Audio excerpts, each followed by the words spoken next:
আমি একটি মেয়েকে স্টক করি, তার নাম অনন্যা।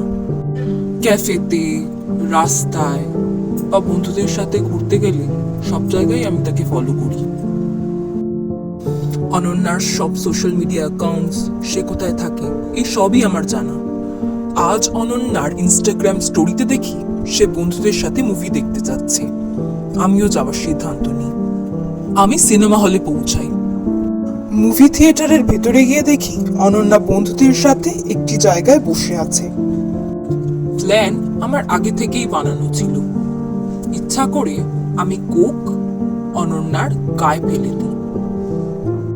স্বাভাবিকভাবেই অনন্যা ভীষণ বিরক্ত হয়। আমি ওকে সরি বলি, আর পার্সোনালি ক্ষমা চাওয়ার জন্য আমি ওর কাছে ফোন নাম্বার চাই। প্রথমে একটু অবাক হয়ে তাকালেও আমাকে দিয়েও দেয় ফোন নাম্বার। ব্যাপারটা এত সহজ হবে আমি ভাবতে পারিনি।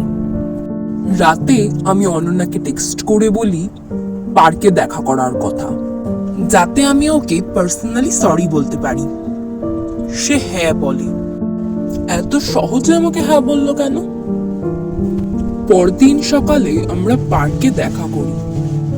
অনন্যা আমাকে ওর বাড়ির পার্টিতে ডাকে। আমাকে হঠাৎ পার্টিতে ইনভাইট করছে কেন?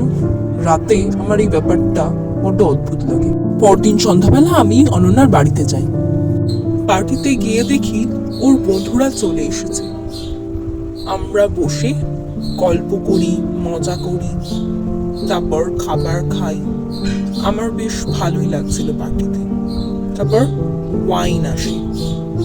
হঠাৎ অনন্যা আর ওর বন্ধু পাশের একটি ঘরে চলে যায়। আমি ওয়াইন খাচ্ছিলাম। হঠাৎ আমার মাথা ঘুরতে থাকে।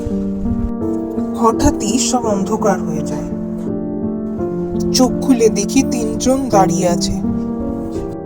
আমার হাত পা বাঁধা ছিল। তিনজনকে দেখে স্বাভাবিক মনে হয়নি। জানি না আমার এখন কি হবে।